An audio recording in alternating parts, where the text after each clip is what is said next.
Today we're looking at all things insurance in super, how it works, why it's important, and what things you may need to consider. We'll also look at key considerations for super at different life stages, practical ways to close the superannuation gap, and why it's important, perhaps more important than you might think, to keep an eye on your super throughout life.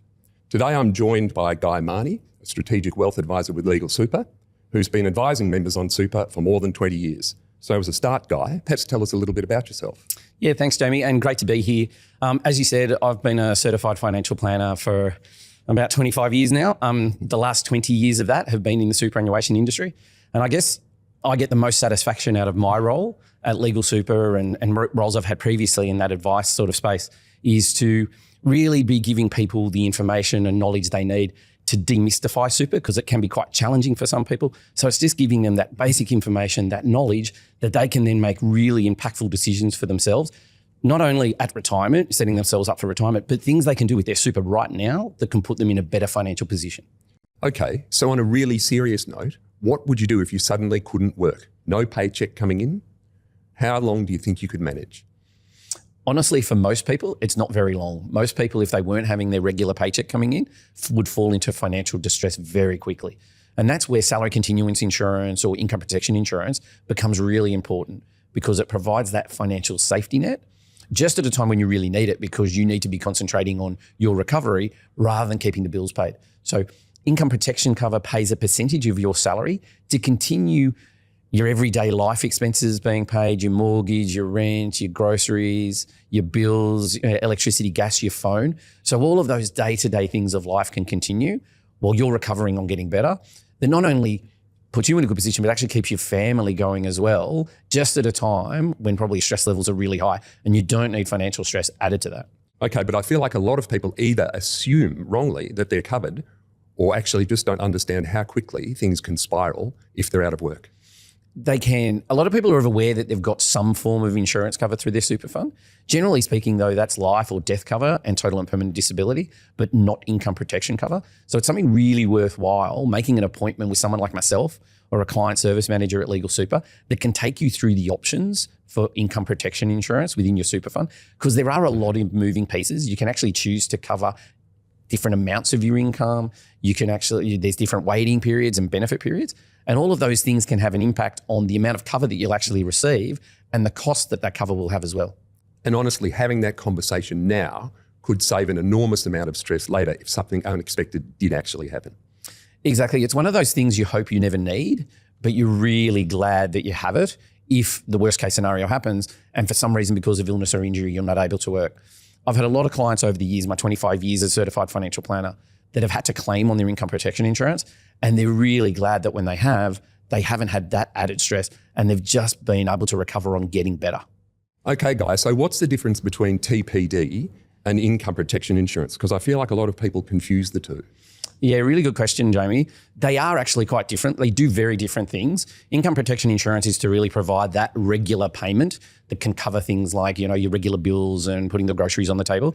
Whereas total and permanent disability insurance, or TPD, is very different. It provides a lump sum that will actually pay for things like out-of-pocket medical expenses, like expenses above the gap, if you need to modify your home, if you need to pay off debts. Really, total and permanent disability cover is for if you've had a really long-term illness or injury and you're unlikely to ever go back to work. The function of income protection is to really probably give you some short-term relief, but hopefully you're going to get back to work in a short period of time. So when should somebody look at actually getting TPD? And do you actually need income protection and TPD insurance at the same time? Because they do very different things. One is paying like a regular income amount. Another is for those large one-off expenses. They are doing different things. So probably a combination of both for a lot of people can probably be the best option. Okay, guys, so this might not be the easiest topic to talk about, but what happens to your family if something happens to you?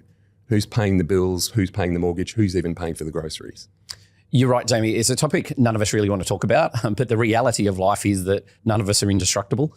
Things will happen. So life insurance through your superannuation really is to pay a benefit to your beneficiaries when you pass away.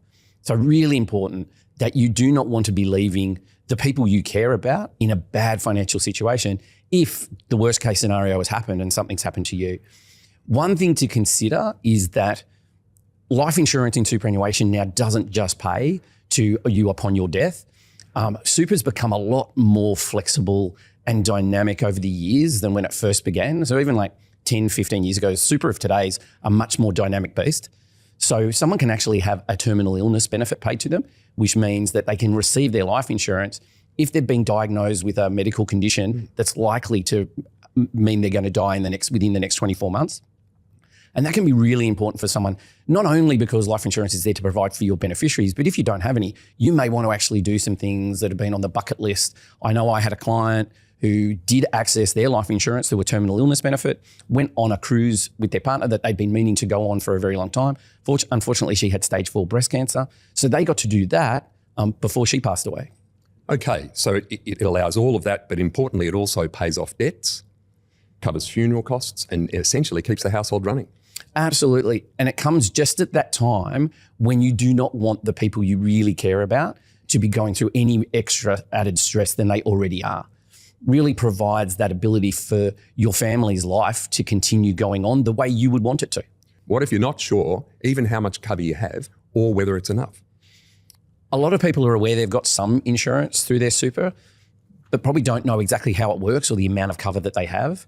So really important to book an appointment with a client service manager at Legal Super. Those appointments are free of charge. They're free of obligation, just to find out exactly how much insurance you have and what it actually covers.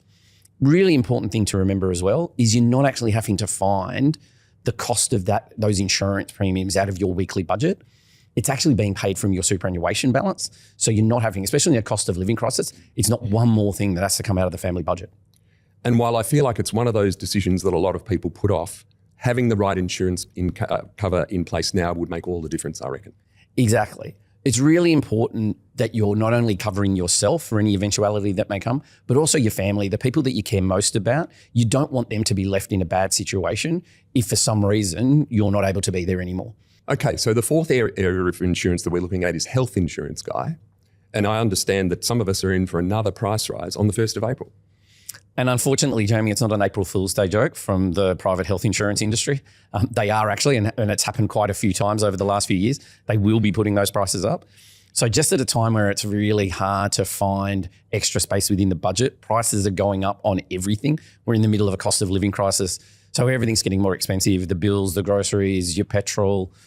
It's just at that time where you're having to find a little bit extra in the pay packet. That it's going to be difficult with this price rise coming along. Sure. So as you say, there's plenty of examples of costs going up on everything at the moment. So on the subject of health insurance, is there anything that people can do to manage those costs?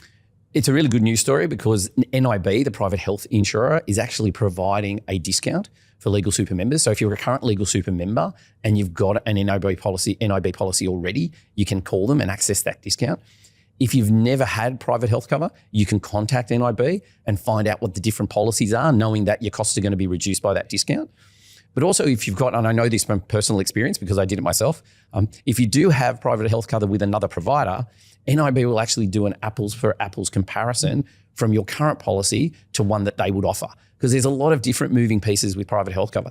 There's hospital cover, there's extras cover, family plans, singles cover. So it's really worthwhile to sort of say, well, these are the benefits I've got under my existing policy. What can NIB do, factoring in that there's a discount that can actually reduce the cost?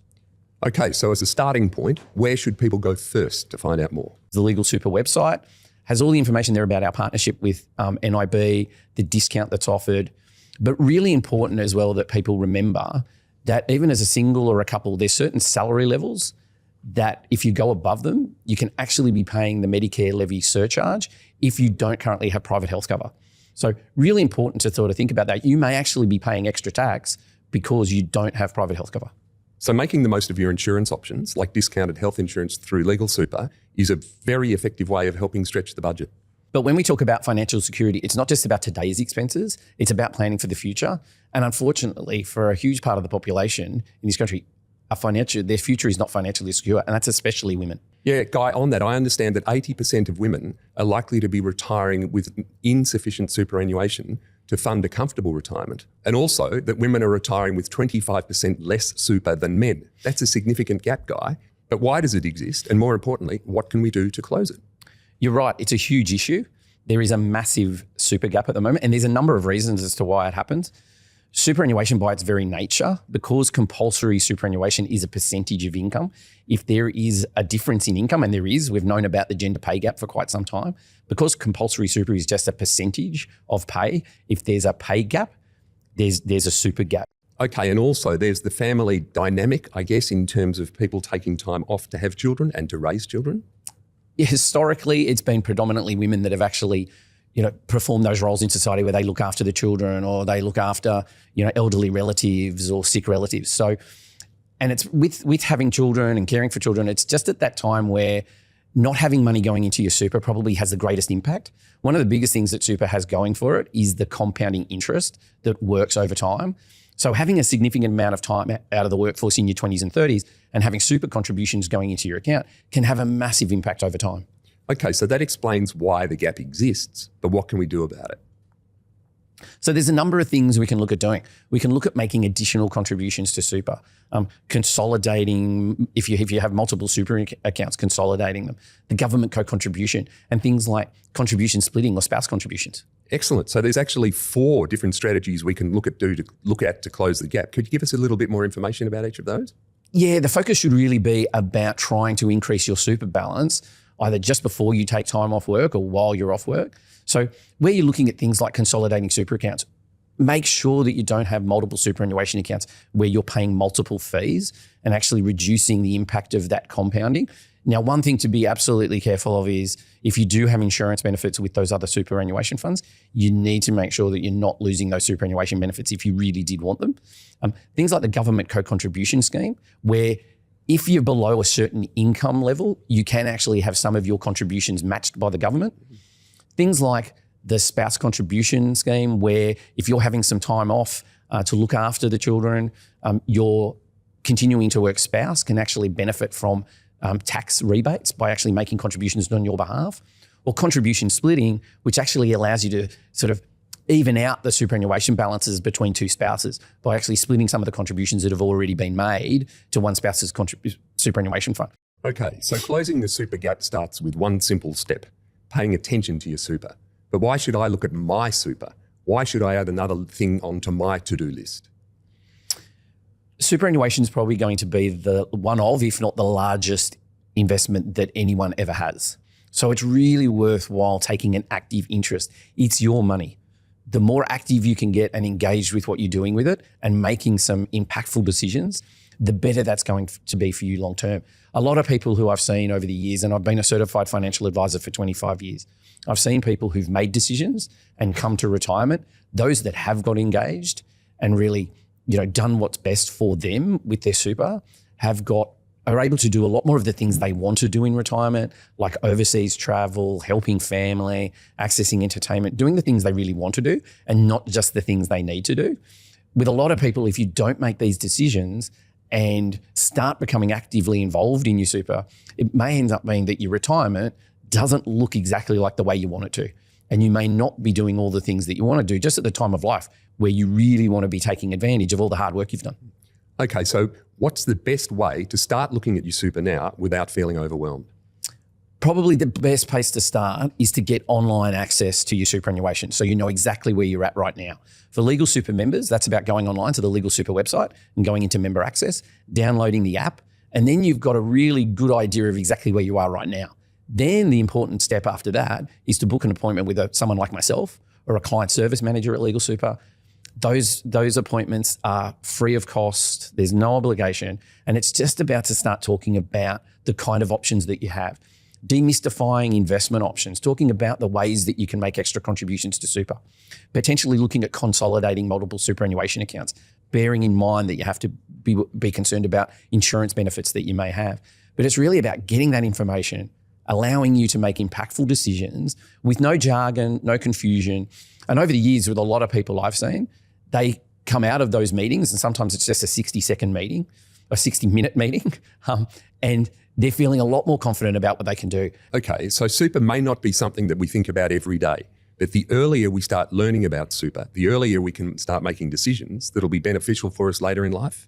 Exactly, but what you need from your super will actually change depending on your age and where you are in your working life. as you move through life, your priorities shift. And actually the priorities you should have for your super should shift as well. So whether you're starting out, there's impactful decisions you can make early on, or whether you're starting to get towards retirement and you're wanting to plan for how you're going to start accessing your super to fund that. There's different things you can do with your super right across your working life. Okay, so on that basis, if you're in your 20s and you think super doesn't matter, you're making a big mistake. You could either be leaving free money on the table or not making some decisions which would be hugely beneficial for you in the future. I couldn't agree more. The 20s is actually the perfect time to be making some active decisions in relation to your superannuation. Probably one of the most important is what investment option should I be in? Can be a really simple change that can take only 2 or 3 minutes online, but could mean you're having hundreds of thousands of dollars more in your retirement. A lot of people are just in the balanced option or the default option of their superannuation fund, but the 20s is a really opportune time to actually see whether you're able to or feel comfortable with taking a little bit more risk with how you invest your super by going a little bit more into growth assets like shares, property, and infrastructure to actually get a better return over the long term. Might be a little bit more short-term volatility that you have to be comfortable with, but to find out whether that's right for you, I'd book an appointment with someone like myself or a client service manager, and we can take you through the options. Okay, so in addition to the investment option decision, what's something really practical that people in their 20s care about right now? One of the biggest issues is housing affordability. So being able to actually put together that deposit to get into the property market. You can actually use your super to save up to $50,000 and save up to $15,000 worth of tax through something the government calls the First Home Super Saver Scheme. You can actually put money into your super, save that $15,000 worth of tax. And in talking to people, that's a really difficult sum to put together by just saving it from your take-home pay. So being able to do it within your super means you get that much closer to being able to purchase that first property. And that's pretty significant, Guy, but I feel like there's still a lot of people that didn't know they could access assistance to buy a house through their super. They don't. And some other things as well, like the government co-contribution scheme, where you can actually put superannuation contributions into your super, and the government can, if you satisfy certain income thresholds, the government can actually match part of that contribution. Okay, guys, so if the 20s are all about setting the right foundations for your super, what priorities should we be looking at when we get into our 30s and 40s? Yeah, Jamie, look, there's a number of really important things people should consider when they get into that time of life. Having multiple superannuation accounts, getting their insurance right, the tax benefits of super, and probably also understanding their beneficiaries and how that can work as part of their super as well. Okay, so just give us a little bit more detail on each one of those, please, Guy. Yeah, really important in terms of multiple accounts. If you do have multiple superannuation accounts, you're actually paying fees in a number of places, which can really reduce the effectiveness of super in terms of compounding. And having it all in one place is actually simpler for you in terms of daily admin. But one thing that's really important is you've got to make sure you understand that there's possibly insurance benefits associated with those other funds, and understand that you've got to maybe protect those insurance benefits before you make a decision. Speaking of insurance, with income protection insurance, it's just around about this time in your 30s and 40s where income can become a really important asset in your life. And it's worthwhile for both yourself and your family that you're putting some insurance in place to make sure you're protecting your ability to earn that income and actually pay all the bills and keep your life going, even though you may not be able to work at that time. Really importantly as well, as that income is becoming sort of like high in your 30s and 40s, you might find you're moving into higher tax brackets. And it's really important to then look at the tax advantages of super. So flat rate of tax going into super for most people is only 15%. You probably find in your 30s and 40s, you're moving into those higher marginal tax brackets, and it's worthwhile looking at the tax benefits that can come from super. And that last one in terms of getting the beneficiaries or getting who you want your super and your insurance to go to in case something happened to you is really important, because who you feel your superannuation should go to is maybe not what the legislation says can actually happen. So a person has to be in a financial dependent relationship with you. So a sibling or a friend or the dog and the cat may not count, and your super may not actually go to the person that you want it to go to. So 4 really important things: multiple accounts, consolidate them, income protection insurance, the tax benefits of super, and making sure that the person that you want your superannuation to go to is someone who can actually receive it. Okay, guys, so moving on to your 50s, what are the priorities that we should be looking at from then? There's a number of things to consider in your 50s, Jamie.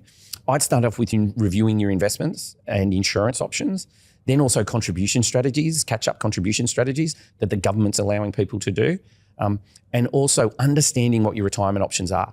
Retirement isn't an abstract concept anymore. I know it's not for me. I'm 56. I can actually see it approaching. So it's to start thinking about those kind of things. Okay, investment options. We've covered them in our earlier life stages. What should we be looking at now? Yeah, really important in your 50s. The investment option that has served you really well over your 20s, 30s, 40s, depending on your plans for your money as you come to retirement, may not be the investment options that are best to use. So it's to start getting some information and understanding how you're going to access your money in retirement can influence how you choose to invest your money as you're moving towards that date where you're going to finish work. Okay. Then you mentioned bring forward and carry forward. Explain them to us, please. Yeah, and look, they can be confusing sort of concepts. There's a lot of moving pieces there. In regards to the carry forward, that really allows people to do is use what they haven't used in regards to their contributions cap for pre-tax contributions from the previous 5 financial years. They can put in one hit and actually claim that as a tax deduction or increase their salary sacrifice. Super balance has got to be under 500,000. And with the bring forward, that allows people to actually put in quite large amounts of money into super through the after-tax contribution strategies. So it's 3 years worth of the $120,000 cap and putting it in one hit. That comes really important when you're looking at in your 50s, things like inheritances and that like that coming into the picture. And retirement was the last point you mentioned, approaching retirement. Yeah, it's starting to understand, as I said, in your 50s, it's starting to be that retirement is not that far away anymore. Being a certified financial planner and having a friend group in our 50s now, I know I get asked a lot of questions at barbecues and parties now. But it's starting to understand, well, okay, how am I going to access that money when I start to retire? What's the kind of product I'm going to use? Is it an account-based pension or an annuity? Starting to get an understanding of what your plan is. So, Guy, up until now, the focus has been on building your super. But am I right in thinking when you get to your 60s, it's about how you use your super? That's exactly right, Jamie, because our super now needs to provide that income for the whole of your retired life, which can be 25, 30 years. So there's some really important things to consider, like the way you're going, the products that you're going to use to access that super, the pension options you have might be a transition to retirement strategy that comes in as part of that. You know, the downsize of contributions, how you choose to invest your super in retirement once you come to that drawdown phase, and the rules and the regulations that the government puts around that. Okay, so again, there's quite a few specific items there that you've raised, Guy. Just take us through those in a little bit more detail, starting with pension options. Yeah, I mean, probably importantly, what kind of pension account, what kind of income stream account are you going to use in retirement?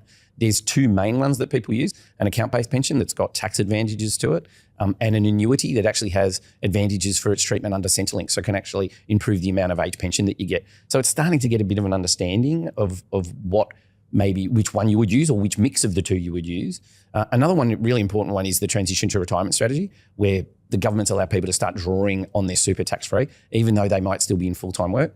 Allows people to maybe save some extra in tax or even reduce their working hours and start to, maybe semi-retire before they actually cease full-time work. Really important to talk then about investment options, because as you begin drawing down on your super, the investment options that you would choose to use may not be the ones that you've used while you've been accumulating your super. And really important for people to understand, you don't have to use just one investment option. And that can be really important in retirement, that you might use a mix of different investment options. Then there's things like the downsizer contribution, where the government's allowed people to, if you're selling, the big family home in a major capital city and having a sea change or a tree change, you can actually put significant amounts of money into super as an individual that can actually really boost what you've got for that funding of your retirement. Well, thanks, Guy. We've covered a fair bit of ground today. But to wrap up, what would you say is the one thing that everyone needs to know about their super? Probably the most important thing, Jamie, is that ignoring your super can be costing you hundreds of thousands of dollars. Get engaged, make some decisions, because it's going to have a huge impact on the rest of your life. And the scary part is that if you leave it too late, you may have really missed the boat in making the most of your opportunities. I never say it's too late, because even if you are coming and getting some advice in your 50s and 60s, that can impact what you can have in retirement, which might be a considerable part of your life. So it's never too late, but the earlier you can act, the better. And it's amazing the amount of times that people come and see me, and after we've had our appointment or we meet, again to review their situation, say, I wish I'd met you earlier. I wish I'd acted earlier, because I understand now the impact that can have. So really important that super is never set and forget. There are so many moving pieces to super now. It's a much more dynamic financial product than it's ever been. So get involved, make some decisions about your investment options and your insurance at all different times of your life. It can be doing different things. Make an appointment with a legal super client service manager. It's probably only an hour out of your life, and it can have a huge impact. It can mean that 25 years that you might spend in retirement is full of doing the things you really want to do, like traveling overseas, accessing entertainment, doing all of those things that you're really going to enjoy rather than just the things you have to do. And like I said, there's no cost involved in having a meeting with the client service manager. There's no obligation. It's really something that everyone should be doing. Thanks, Guy. A point well made, and you've covered a lot of ground today. I feel like I've learned a lot myself, so I really appreciate your time. No worries, Jamie. Thanks for having me. What we've discussed today is general information. It hasn't taken into account your personal circumstances or situation.